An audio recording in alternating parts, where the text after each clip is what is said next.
Bonsoir François, bonsoir à tous. Nous sommes effectivement au Versou. Le Versou, c'est près de Grenoble.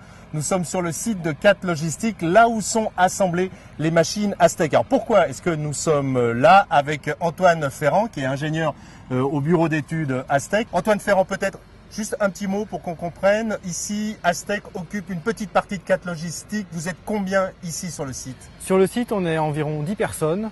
Entre la production et le bureau d'études, ça nous fait 10 personnes, 5 au bureau d'études et 5 à la production, où on assemble 4 machines en ce moment même, à savoir 2 graphites, une dolomite et une galaxite.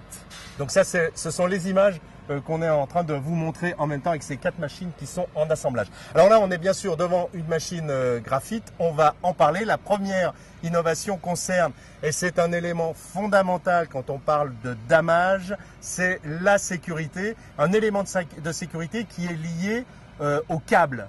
Ce câble qui est particulier, on le voit déjà, il est orange, c'est pas la couleur habituelle d'un câble. En fait, la principale particularité de notre câble, c'est qu'il est en fibre synthétique, ce qui, d'un point de vue de la sécurité, est une valeur ajoutée non négligeable, car lorsqu'il se coupe, il tombe par terre et ça évite qu'on ait l'effet coup de fouet que l'on retrouve sur un câble acier.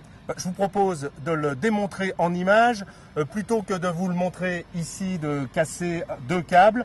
Nous avons demandé à un fabricant de câbles de nous fournir des images. Ces images que l'on va découvrir tout de suite. On commence, Antoine, par une rupture de câble acier. Alors attention, ça va faire mal. C'est parti pour les images.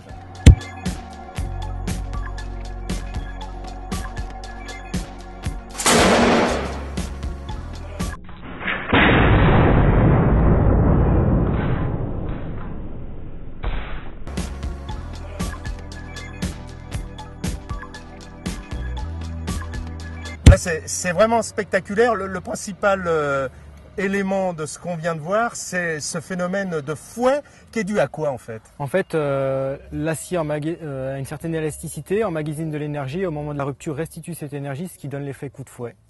On va maintenant regarder la même rupture mais avec un câble synthétique. Les images.